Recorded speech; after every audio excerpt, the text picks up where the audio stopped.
a little bit cut off, so you want to sit up a little bit more. Yeah, that's good. Okay, is this better? Yes. Yeah, it's my seat. Right. If or sit back. Yeah, that's really good. Okay. Better?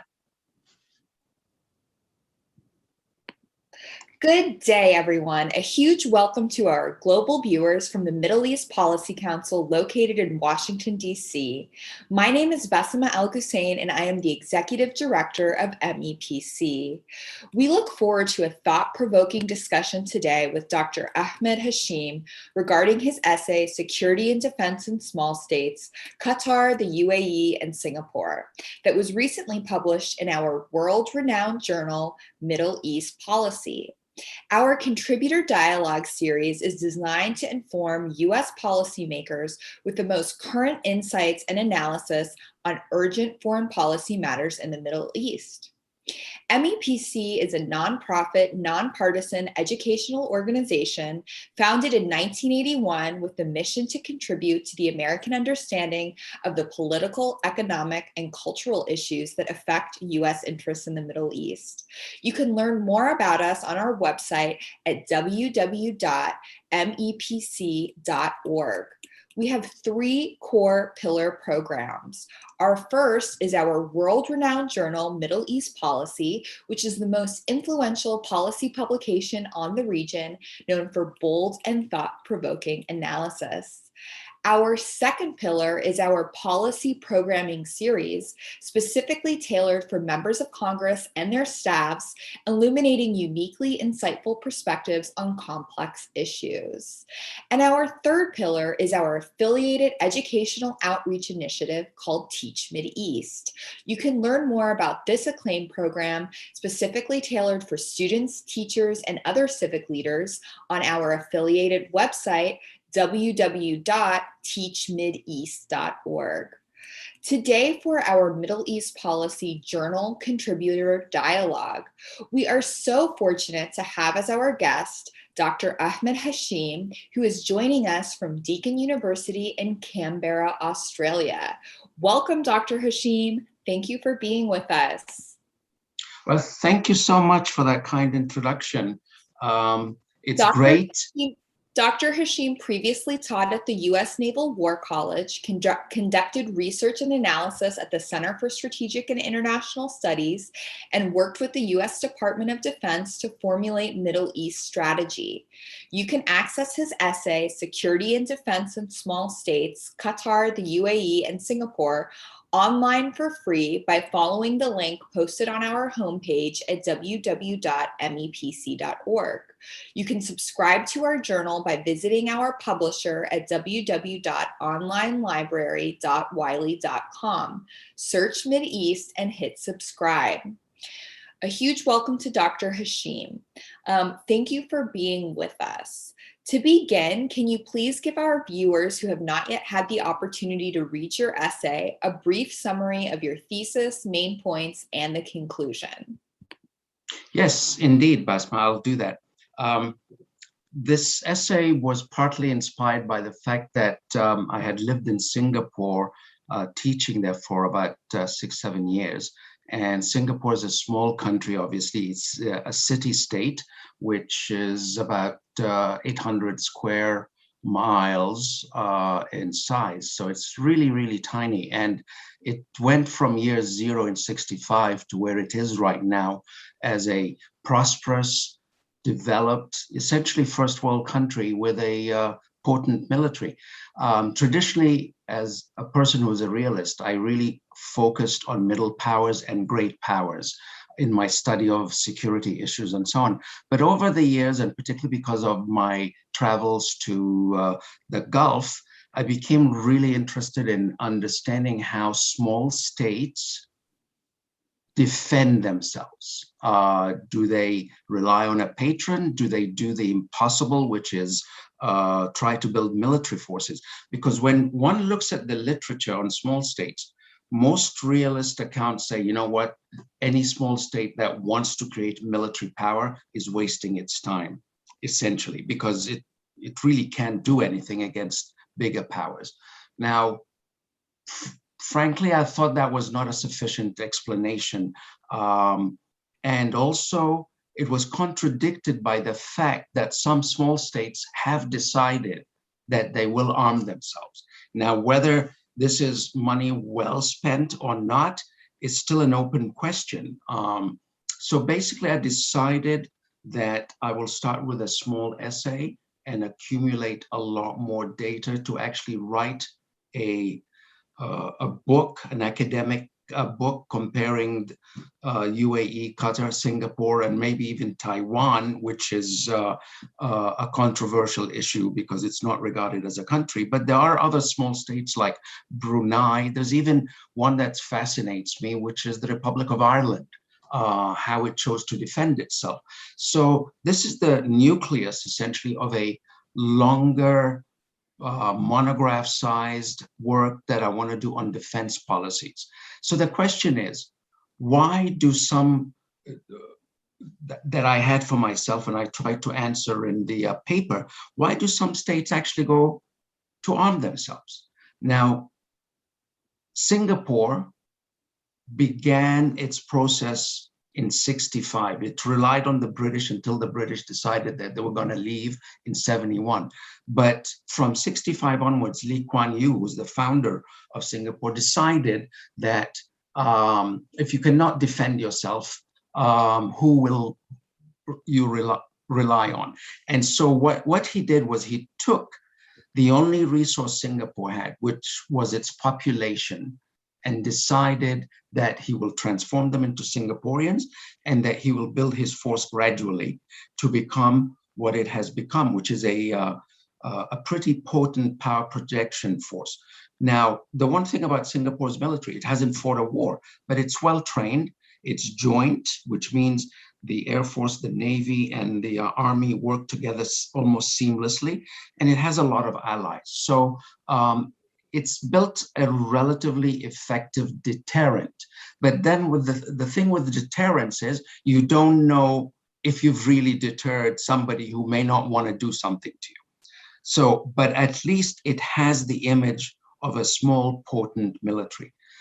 Coming to the two Gulf countries, that's a fascinating discussion. The weakest of them, Qatar, was shocked into action in 2014 and 2017 when it had a crisis with its Arab allies. Prior to that, it had a small underfunded military, which was really symbolic. It had participated in some operations and so on, but it couldn't sustain anything. Right now, Qatar has decided that it's going to invest on a massive buildup, which is very strange for a country of under 500,000 people who are citizens.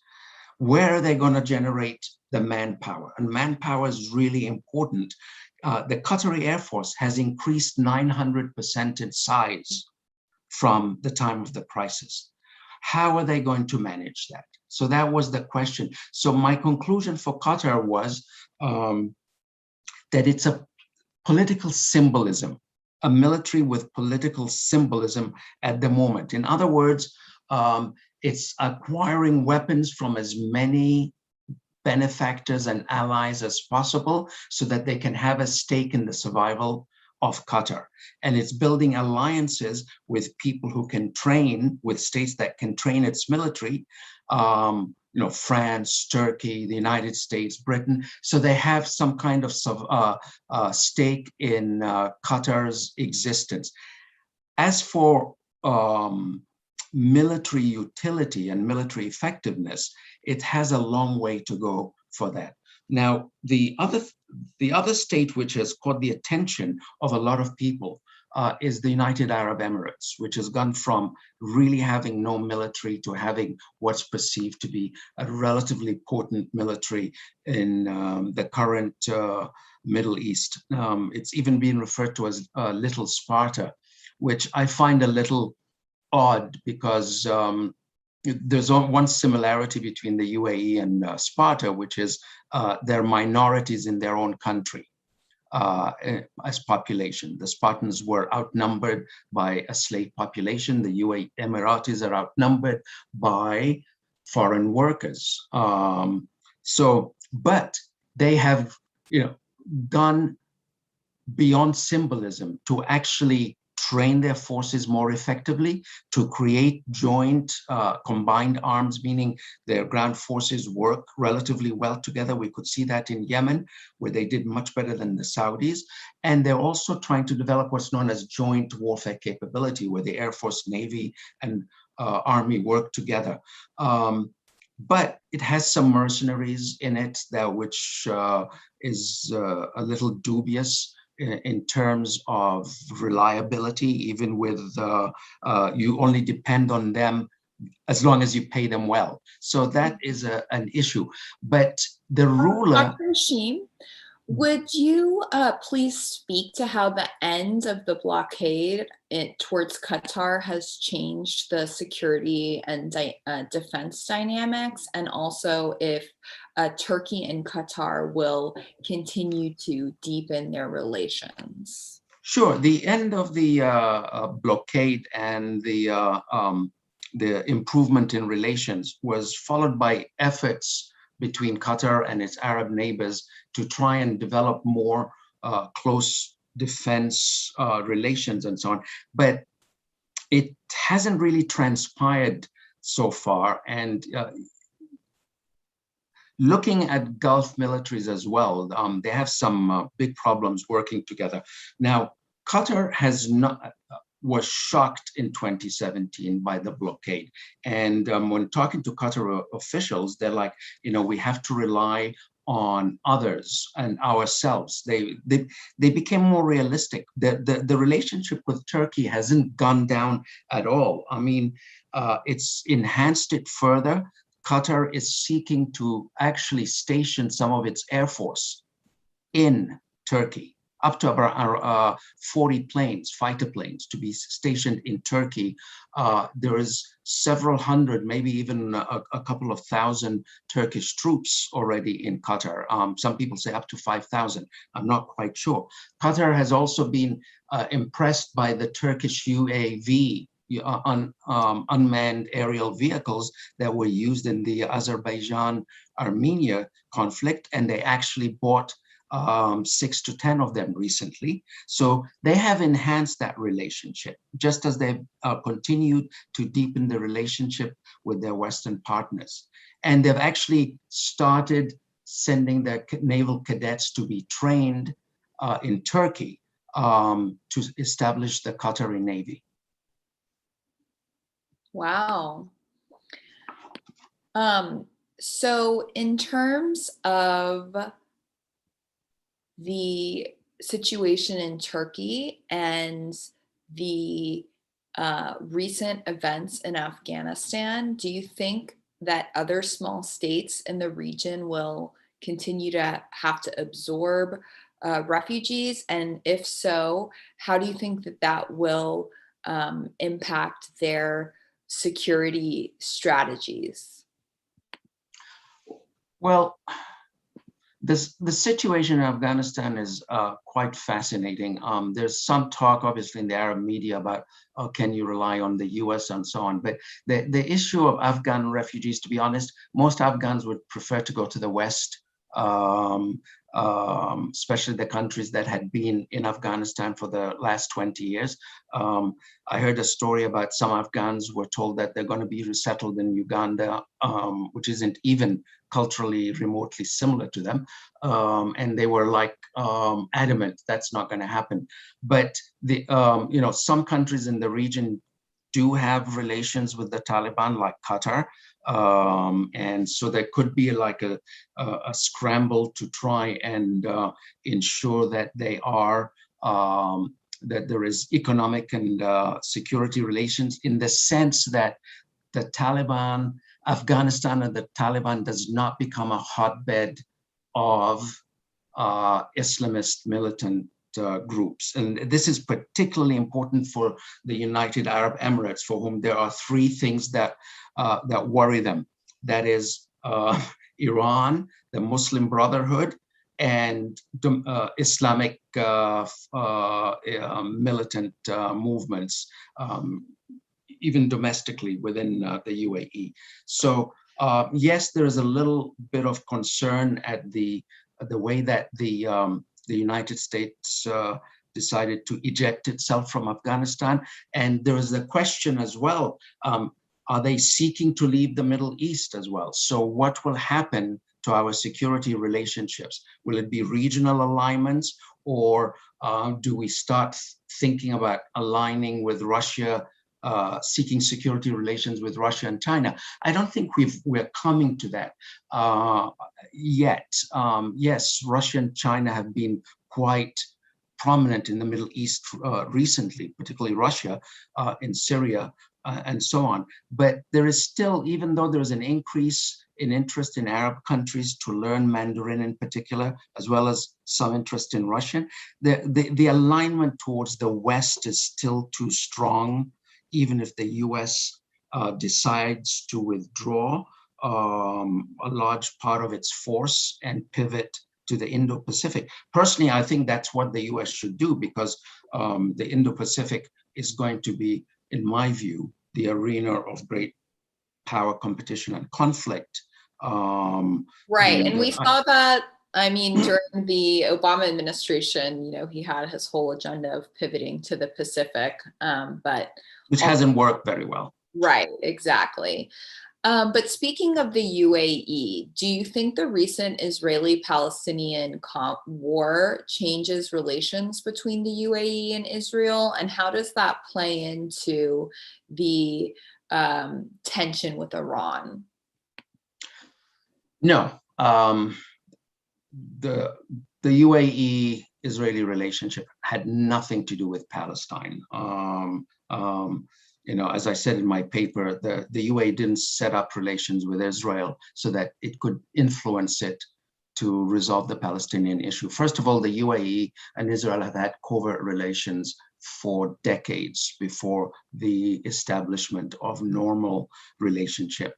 Security relations were covert, and the Israelis helped the UAE with security. It's now, it became open with these Abraham Accords, and the UAE had to sort of link it to the Palestinian issue. We're doing this for the Palestinians, but that's actually risible. That has nothing to do with it. They stand to gain, both sides stand to gain a lot from their bilateral relationship, which was midwifed by the United States during the Trump administration. For the UAE, the gains from a relationship with Israel were enormous. I mean, just look at some of it. It hasn't taken off, but business and trade, telecommunications, tourism, IT, information security, surveillance, and the UAE stands to gain information about Iran. It's what it sees as its primary enemy from a country that knows a lot about Iran, that is Israel. Now, whether they're going to act in cahoots against Iran is an open question, because that would put the UAE firmly in the target, in the sights of the Iranians. And this is only across the Gulf, and the Iranians have that reach. So it wasn't done for the Palestinians, and it really has not slowed down the increase in the relationship at all. Thank you. Now, in light of the fact that due to the blockade on Qatar had to warm relations with Iran and increase their trade, how do you think the shadow war between Israel and Iran now concern or affect security decisions made by the UAE and Qatar? Well, the shadow war between Iran and Israel, which is possibly going to get worse, has been focused primarily in Syria, the Mediterranean, and Iraq, and possibly the Red Sea area. Now, if it becomes a shadow war, maritime shadow war in the Gulf itself, that would concern those countries more. Right now, as their hope is, as long as it's in the Fertile Crescent and far away from us, we can handle it. The Iranians and Israelis have not been conducting any, as far as I know, any shadow activities in the Gulf states right at the moment. The last time that, what we call subversive or security activity happened was an Israeli activity in the UAE, which caused considerable harm in relations between the two countries. So far, they've kept away from the Gulf countries, but I have a feeling it could become the shadow war could extend to the maritime domain in the Gulf itself, which could affect the security of those two countries. Qatar really can't do much about it. Most of its military is unable, it's not very institutionalized, and it's not able to handle these security issues across the spectrum of violence, from low-level threats to conventional war. The UAE, on the other hand, has developed a capacity for dealing to some extent with, proxy war, surrogate warfare, right up to the conventional level. Do you think that the fact that the United States maintains a large base in Qatar provides Qatar with some level of deterrence from potentially getting pulled into an Iran Gulf conflict? Actually, this is an interesting point, because Al Udeid Air Base is designed to be an insurance policy for Qatar in its relationship with the US. But it's also a base that could potentially drag Qatar into a war, which they don't want to, because its infrastructure is superb. The US would probably want to use it in case it goes to war with Iran. Now, at the same time, that's extremely complicated because Qatar has such a good relationship with Iran. It does, and it wants to avoid conflict with Iran. Right. This is the fascinating thing. So if there is a Gulf war, Al Udeid will be probably used, and it will be targeted by the Iranians. Wow. Wow. So, what? Yeah. So that, as an insurance for Qatari defense, it actually would act, it acts as a deterrent from others attacking it. But should the US go to war in the Gulf, it actually decreases Qatari security. Right, of course, because it would be used. Yes, that makes sense. So we have this dynamic where there's a warming of relations, supposedly, at least on the surface, between the Qataris and the Saudis and the Emiratis and the Bahrainis and the Egyptian. But at the same time, Qatar remains a stronger ally of Iran, whereas Iran is, the total pariah to the rest of the Gulf states. So that's really, well, I wouldn't call it an ally. A Qatari foreign minister once said, "We don't do enemies." They're trying to, now their relationship with their Arab brethren, which is shows you the extent of Arab brotherhood, is kind of icy right now. And when I was in Qatar after the blockade started, their view was a sense of betrayal by the Arabs. But they're not culturally close or religious. I mean, they're Wahhabi, what we call Wahhabi light Sunni Muslims. They're not, there's not a very large Iranian population like in Qatar, like there is in the UAE. The relationship is friendly, not allied. The Qataris' allies are primarily in the West. That's their insurance policy. And also Turkey, because it knows the Saudis and the Egyptians detest Turkey under Erdogan, but Turkey has proven military power and wants to enhance its relationship with some of the Gulf countries. So it is not an ally of Iran. It's pragmatic relations with Iran because it recognizes Iran as a major power in the Gulf. And as one Qatari person said to me, I don't think it should be sort of isolated that way. A country of 90 million people should be integrated. That's one thing. The other thing is they share a massive gas field. So they need to be friendly. Qatar needs to be friendly. It would like to be friendly with everybody around it, as that was one of their principles of foreign policy in the past. We don't do enemies. Very interesting.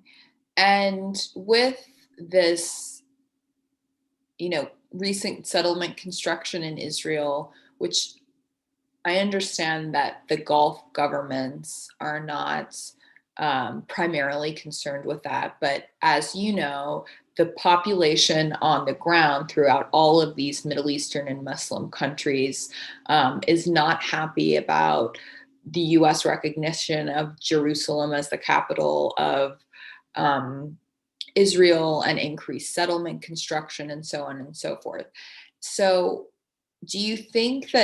how do you think that this can play out, or rather the governments can manage reducing the incentive for extremism to grow essentially within their own countries as people become upset about these policies and engagements with Israel on a popular level? Well, I mean, generally, even despite the upsurge of enthusiasm among Emiratis for the relationship with Israel, and there is, particularly those in the business community, the general sentiment, particularly from my last trip to the UAE in 2016, was when talking to people, is we support the Palestinians. But there is, to some extent, a gap between Arab elites in power and popular sentiment. Support for the Palestinians is not necessarily going to go towards Islamist extremism. It's a form of Arab nationalism. But most of the Arab governments believe that they can keep that sentiment under control. And it's very difficult to express these opinions openly in any Arab country in the face of the one thing the Arab state has been very good at in its general litany of failures. It's been very good at maintaining domestic security, even if it leads to bitter conflict. That's what they are good at. So the elites are not too worried. They're worried about Islamist movements, but that has more to do with socioeconomic issues rather than the Palestinian issue, which is something that the population, whether you're on the right or the left or so on, across the board rallies around as an issue of nationalism, not Right. Islamism per se. Thank you for clarifying that. So we have time for one more question, and I'd like to ask you, looking ahead, is there anything specifically that the Biden administration or our viewers in Congress should really be aware of when it comes to Gulf state security?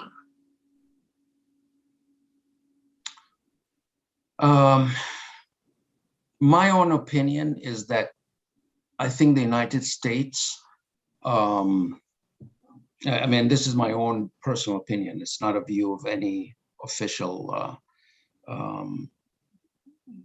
representation, is the US has pandered too much to its clients in the region. And this does not lead to resolution of issues. That's one thing. I think the US should lower its footprint in the Middle East because it's essentially a black hole that sucks in American resources and enabling Middle Eastern countries to arm themselves to the hilt often to use weapons that they can't use very well, and increasing the security dilemma between them, is making the United States lose sight of where it should focus its attention, which is the Indo-Pacific. Mm-hmm. Wonderful. Thank you so much for joining You're us welcome. today. To our viewers, with such an incredibly dynamic Middle East, you can rely on MEPC for trustworthy information and in-depth analysis. Please hit subscribe on our YouTube channel and like and share this video. You can also check us out on Twitter for timely news updates. This full video will also be available on our website, www.mepc.org. Thank you so much for joining us, Dr. Hashim. Have a great day.